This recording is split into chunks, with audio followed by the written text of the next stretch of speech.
We couldn't resist showing you those pictures again. That's the PETA protester Emily Lavender getting pied in Newfoundland today, just days after PETA pied Fisheries Minister Gail Shea. And they won't be the last victims of pieing, and they certainly weren't the first. So we've put together a pie chart, so to speak. Tonight, a politician's getting creamed. Take that, Jean Chrétien. That was almost 10 years ago. The former Prime Minister got pied in PEI. The incident raised a lot of questions about security. We're all wearing our... Then it was Ralph Klein's turn to take one for the team. The then Premier was banana cream pied at the Calgary Stampede in 2003. The man who did it was given a 30-day jail sentence. Quebec has a delicious history of politicians getting pied. Here's Jean Charest, who got his in 2003. A group called Les Entartistes has staged many of these attacks in Quebec. And that brings us to Gail Shea. The federal fisheries minister was delivering a speech in Burlington, Ontario this week when she became the latest in a long list of pie eaters. Shame on you, Gail. Plan the bloody seal hunt. A PETA protester angry over Canada's seal hunt is accused of being behind the attack. If it was a tofu pie or another pie, it was still a slam in the face. One Newfoundland Liberal MP says any way you slice it, that's assault. And Jerry Byrne wants PETA investigated as a possible terrorist organization for organizing the pie toss. PETA? Well, they think that idea's half-baked. Yeah, so PETA was on both sides of the pie this week. Joining me from New York is Dan Mathews, Senior Vice President of Campaigns with the Animal Rights Organization. Dan, why the pie? Well, I think there's always provocative ways to get debates going, and a pie has long been one that is more vaudeville than violence, but certainly gets people's attention. And I think the world is so frustrated with the Canadian government for representing this tiny clutch of violent sealers on the East Coast, spending millions of Canadian taxpayer dollars to prop up this dying, violent industry and trying to sell these baby seal pelts on the world market. The world is very upset about this, and that's why Emily crossed the line earlier this week and put the pie in Gail Shea's face. I think do you think she crossed the line?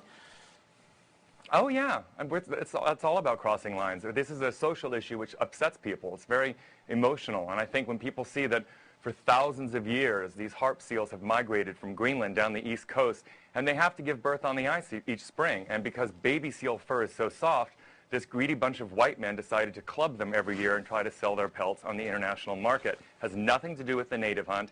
It's an off-season cash grab, and it's one that has outraged the entire world. This is a beautiful aspect of nature that the eastern coast of Canada has, and they've turned it into a bloody travesty. And it's going downhill. Do you think you win support for your cause when you put a pie in a minister's face?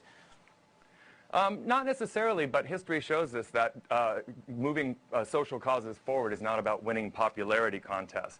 It's about keeping issues on the front burner and making the government realize that they're not just elected to represent the business interest, even of a small bunch of greedy East Coast fishermen, but they're here to represent their entire country. And this seal hunt has given Canada a black eye all over the world. And I think when people realize that everybody is from Barack Obama to Vladimir Putin to the Dalai Lama have spoken out against the hunt, the government should listen. And when they have people like Gail Shea, who looks like a little troll doll that the government has propped up to try to promote this drying industry by having these seal fur fashion shows in China, the only country where you can't really have an animal rights debate because it's blacked out by the media, it shows desperation. And so our side gets desperate too, and that's when the pie started flying.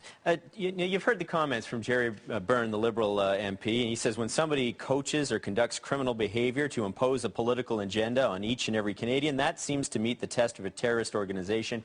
He wants PETA, or as he calls it, Al-PETA, to be declared a terrorist organization. How's that sit with you?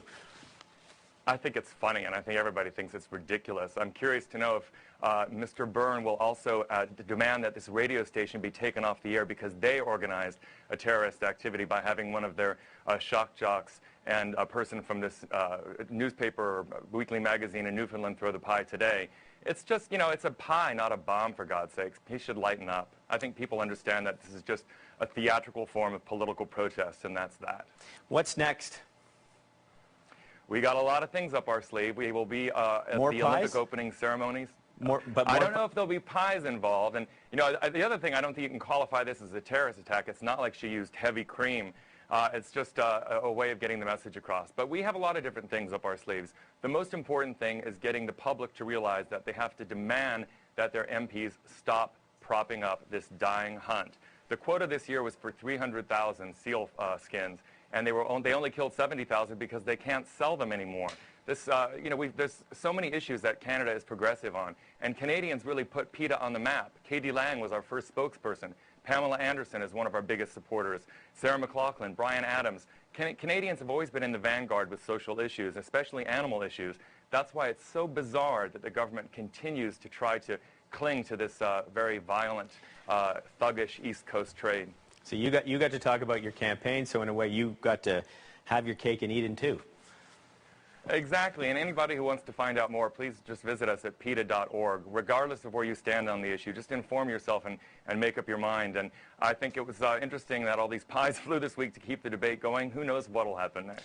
But we're all here for the animals. That's the most important thing. They have no voice, so sometimes we have to get a little bit nuts to make sure that people are paying attention. Okay. Dan, thanks for talking to us. Well, this week's pie...